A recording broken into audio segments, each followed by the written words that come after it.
Hello everyone, this is Kai coming to you from Kai's bathroom because I think the lighting in the rest of my house kind of sucks and this seemed like my best bet. So today I want to talk about navigating gendered spaces, and to help me out I made this handy little post-it list. And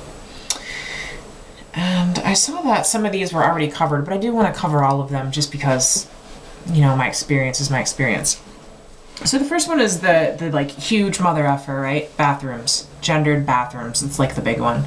And when I first came out as a butch lesbian in like 2003 or something, I dressed really, really masculine. Like I was overcompensating. I was a super like macho stud. And I mean, I'm still a stud, but anyways, I would go into women's bathrooms because that's what I was used to using, and I was still identifying as a woman back then. I thought I was a woman. And women would freak the hell out. It was like somebody fucking took a hot air gun and blew it up their skirt. You know, they were like shocked to see me in there, and women would say rude things to me, and then I would confront them, and then they would feel really embarrassed, and it would suck for everybody around.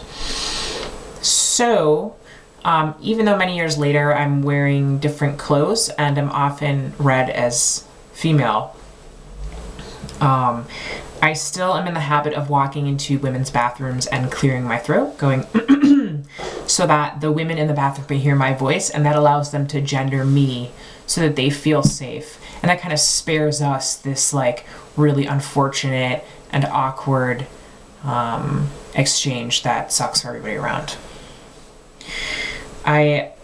I realize that because I'm on testosterone, my voice is deepening, and very soon, in a matter of months likely, unless my voice, you know, doesn't get that deep, that will no longer be a luxury for me. And I don't know what I plan on doing then, but I will let you know if I come up with something really creative. I know at some point I would like to switch to using men's bathrooms, but I don't think that is currently safe for me, as I am most often read as female, and I would really hate to have a confrontation in a men's bathroom versus a woman's bathroom.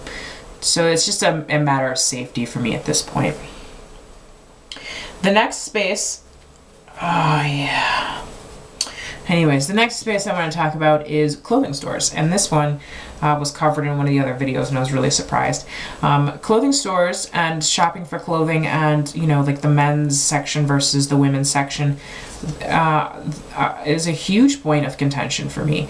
I often feel like when I'm going into a clothing store and you know, shopping in those respective sections, that I'm read as a butch lesbian, and it pisses me off because it's the last thing in the world I want to be read as. Like, please don't read me as a lesbian. I'm not a lesbian. I'm not a lesbian. Oh my god, I'm not a lesbian. So it's always like a really awkward experience. Like, I can see that when I'm shopping in the women's section, that the women there are uncomfortable, and you know, it's also true for the men's section. I'm often being read funny. And usually I just kind of have to ignore I have to ignore people's reactions to me, whether they're overt or not. And sometimes I have to understand that perhaps people aren't thinking about me at all.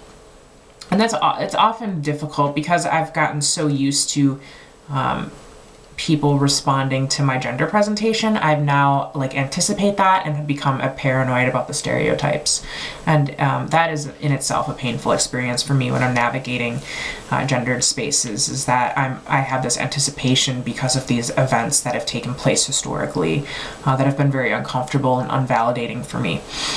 So it takes a lot of courage, I think, to navigate those spaces in my instance, and I just have to understand that if people have a problem, and that is their problem, that is not my problem, I'm shopping. That bikini you're buying, that shit's ugly. That's also your problem. Moving on. Next on my list is groups of people. When I'm hanging out with, or, you know, perhaps I'm doing something for work or for class with a group of normative people, right? Not a queer space. You know, that only queer person there. I feel that those spaces are very gendered. and that there's almost a typecast dynamic that happens between like female-bodied and male-bodied normative people, or like a, you know, female-bodied with other female-bodied, and, you know, also for men too. And I often don't know where I fit in, and I can feel that there's like awkwardness within those groups of people, like they don't know where I fit in, or how I should be treated.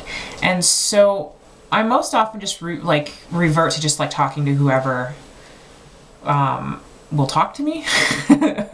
I'm like relegated to that, and I try to just like bridge that gap with just being like a friendly, open, approachable person, so that they don't have to navigate my gender because they don't understand. And so I find that I have to be the person that like reaches out in a group of people and talks to others because they don't know like how I function, because I'm like this strange microbe. And they don't know anything about me. I'm like Mars.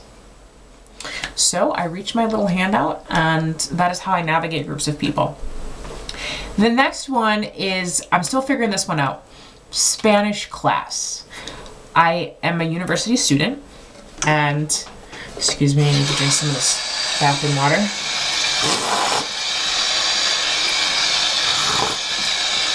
I hope that looks really awkward. I'm gonna watch the video later. I am in a university Spanish class, and in Spanish the language is really gendered. If you're a man and you're occupied, you're occupado. If you're a woman and you're occupied, you're occupada. And when we're practicing in class in front of the instructor, I have to be occupada because she reads me as female, and I, you know, she would correct me in front of the class if I kept saying occupado or occupadi. Maybe I'm trying to make something up. And I haven't really figured out how to navigate that space yet. And so I just fall into line with what's expected of me, and it's kind of sucks, but my grade is at stake. And I don't really know like what I'm going to do about that. As I transition, that's also going to change for me. And I don't know if I'll feel any more, you know, or less comfortable using like the male form. So that's like really awkward, and I guess that like calls into question what a person's gender experience is when they're genderqueer in a language where everything is gendered, and like, is there a gender neutral option for those words and adjectives and nouns? I don't know, but it's very interesting.